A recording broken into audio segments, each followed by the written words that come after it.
Huge 20-pound box that costs $100+ has always scared me. Yeah, you know which one I'm talking about. I mean, I don't even know if I could lift it, to be honest, but even if I went ahead and bought it anyway, I'm sure when I tried to click buy online, my credit card company would flag it as fraud. All right, got my credit card information entered in. All I need to do is hit the purchase button. What? Why did that happen? What the? Hello? What?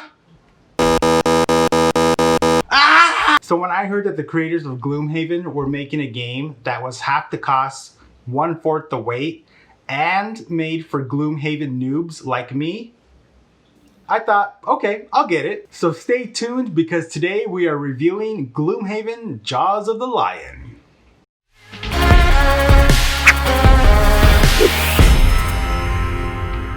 What's up, Meeples? Welcome to Hero the Meeple, where we talk board games and more. Today I'm going to be reviewing Gloomhaven Jaws of the Lion by Cephalofair Games for 1 to 4 players. Now, let me start off by saying that I'm a total Gloomhaven noob. I did not play the original Gloomhaven, and this was my first introduction to the world of Gloomhaven.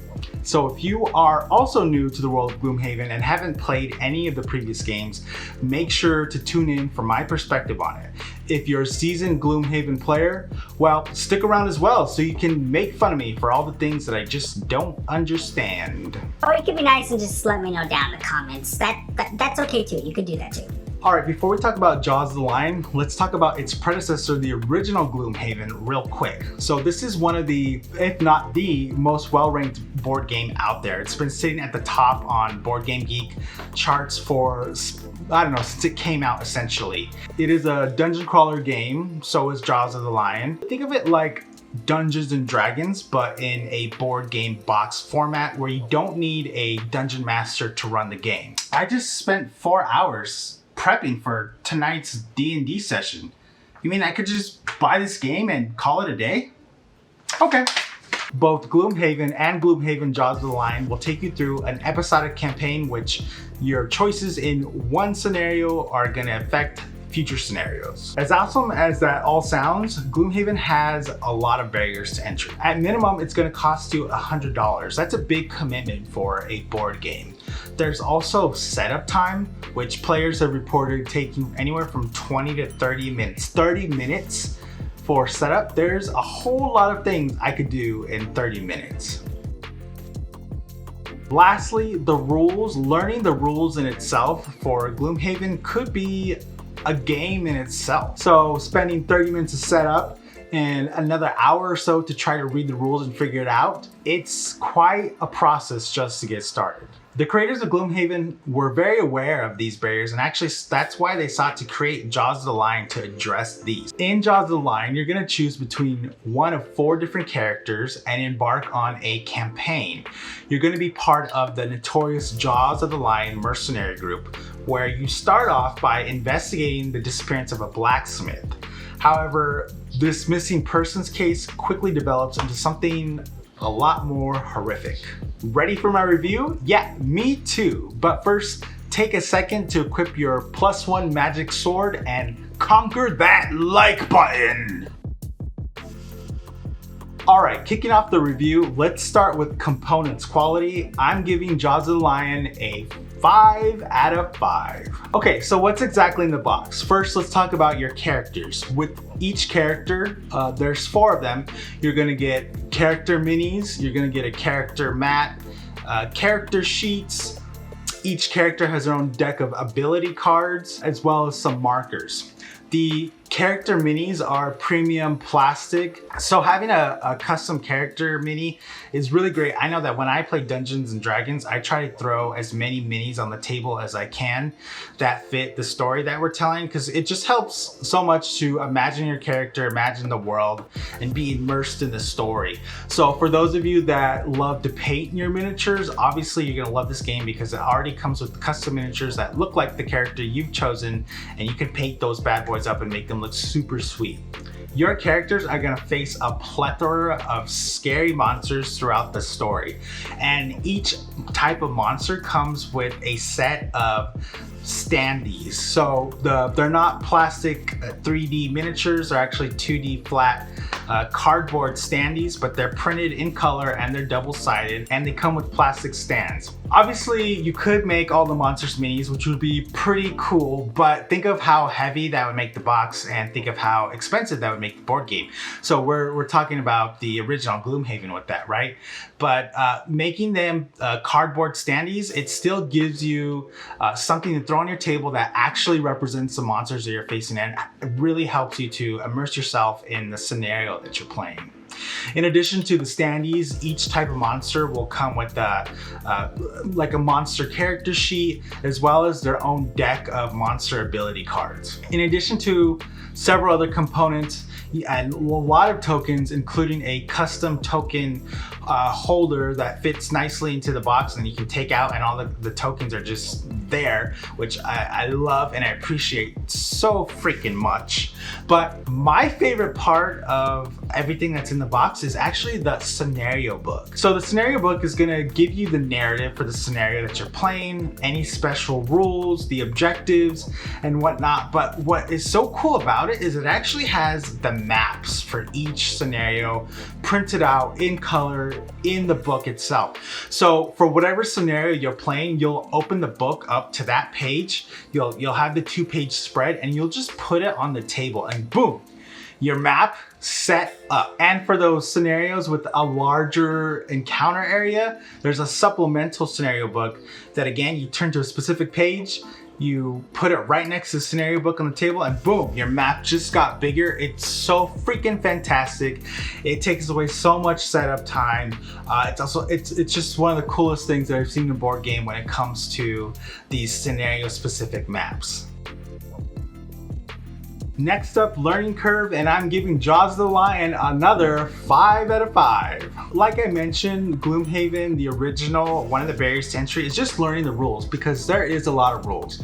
From what I know, Gloomhaven, Jaws of the Lion plays the same as Gloomhaven, so Jaws of the Lion also has a lot of rules. However, the creators were really creative in how they address this. So the campaign is 25 scenarios. So the game comes with 25 scenarios. The one caveat to this, however, is that depending on the decisions that you make throughout the game, you may not actually play all 25 of those scenarios. The first 5 scenarios are set up to be a tutorial.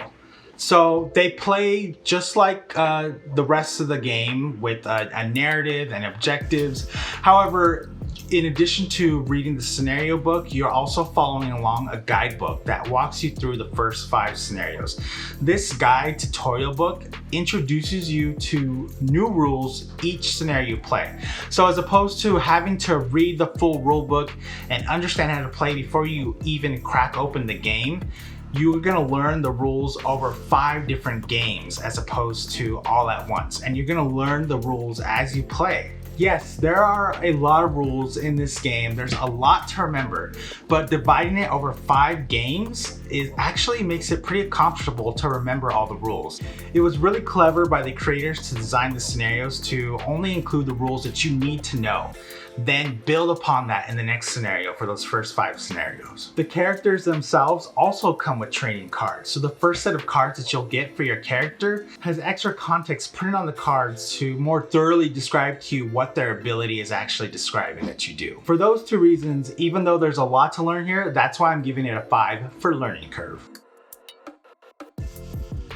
Alright, so if you're new to Gloomhaven like I was, you're probably wondering, how does this game play anyways? So let's talk about mechanics, which I'm giving Gloomhaven Jaws of the Lion a 4 out of 5. In this game, you'll loot treasure, fight monsters, complete scenario objectives while controlling your customized character. If you're playing solo, you'll be controlling 2 characters. This is a cooperative game, so you'll either win together or lose together. Each player will get a deck of character cards that list out specific abilities for your character. For each round, you're actually going to play 2 ability character cards. You'll spend the round moving around, fighting monsters, destroying objects, looting treasure, or trying to complete the objective. Any character who drops down to 0 HP, either by getting hurt from monster attacks or hurt from traps, or runs out of ability character cards from their deck, will become exhausted for the round. Exhausted characters now have to sit on the sideline for the remainder of the round. In this game, characters can't actually die, so you just become exhausted for that round. However, anytime you start a new scenario, your character comes back into play. If the team can complete the scenario objective with at least one player surviving, then you will win. Monsters will also get a turn each round, moving around the map trying to attack your characters. The order of play between all the monsters and characters is determined by the initiative numbers. These numbers are on your ability character cards that you play at the beginning of the round. That's a really high overview of how this game plays, but I think you get the gist. It's a dungeon crawler, so you're going to spend most of your time moving around the map and killing monsters. During quarantine, I have been missing Dungeons and Dragons like crazy. I'm a huge Dungeons and Dragons fan, so this game has actually been a real saving grace for me because I haven't been able to play for months, and it's just not quite the same to play online for me. So having Gloomhaven Jaws of the Lion at the table has really fulfilled some of those needs that I've been missing with not playing Dungeons and Dragons for so long. So the mechanics are awesome. This game is a lot of fun. I've been having a blast playing this game. So why not a 5 out of 5 for mechanics then? Two things. First, if you're playing solo, you have to control 2 players. That might not be a problem for seasoned Gloomhaven players, but if you're brand new or just don't do well with a lot going on at the table, this might be a little overwhelming for you to control 2 players. Secondly, even though the tutorial is excellent at teaching you how to play the game and you learn it gradually over 5 scenarios, the fact is that Gloomhaven Jaws of the Lion has a ton of rules to remember. There's a lot of rules to remember, and during your first few games, you're gonna forget to do specific things. In addition to the scenarios and all the mechanics and in between scenarios, there's a lot to remember. And again, you'll get it, I'm sure after several hours of play, you'll get it all. But it is kind of a lot to remember, and so just for that, I can't get a perfect score. But 4 out of 5, it's still amazing. Replayability, 4 out of 5. So like I mentioned, this is a campaign type of board game. So it's a legacy board game where there's a set story, a beginning and the end. So you might be thinking, you know, I'm only going to be able to play this game for so long before it's done and I'm done with it. But I don't think that's necessarily true. So as I mentioned earlier, the game actually comes with 25 scenarios. So you're thinking 25 scenarios. Okay, maybe there's a lot to play there.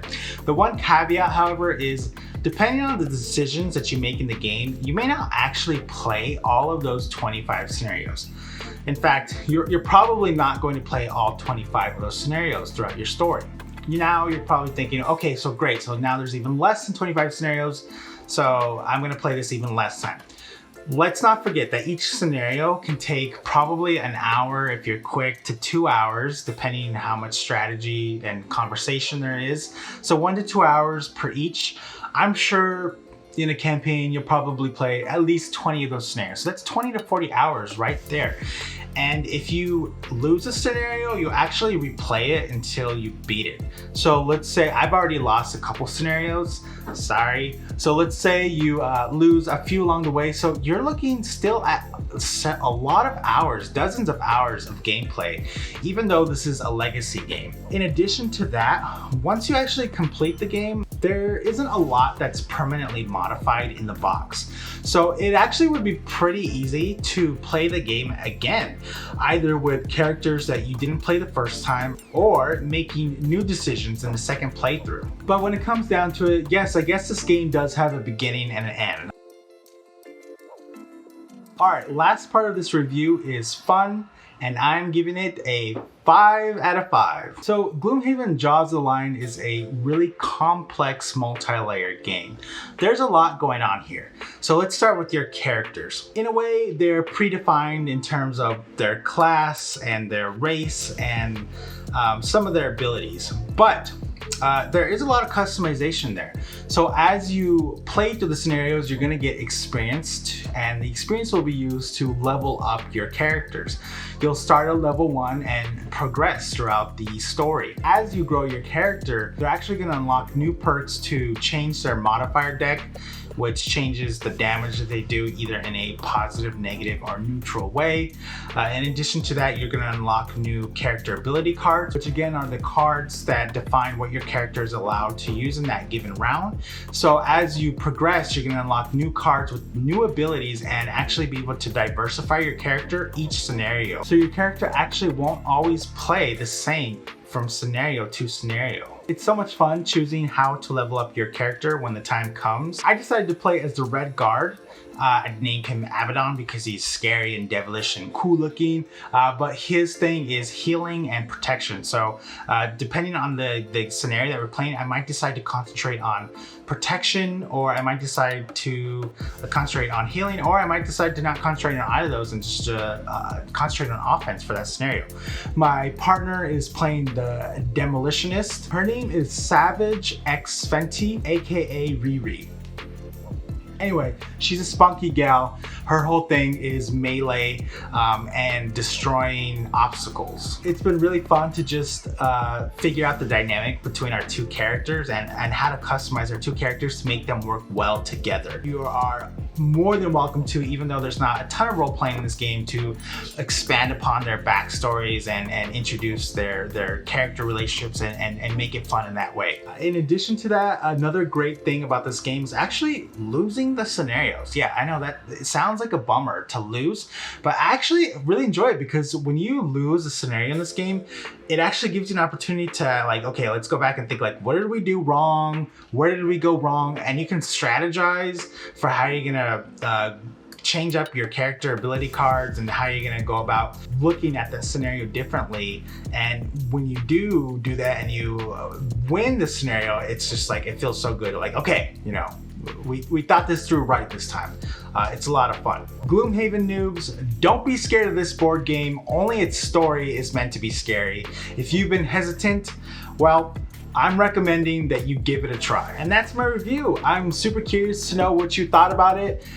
If you've played Gloomhaven or not played Gloomhaven, let me know what you thought of my thoughts and what you thought about it once you played, or why you don't want to play. I'm really curious to know. Hopefully I've managed to convince you otherwise if you were previously hesitant to at least start with Gloomhaven Jaws of the Lion.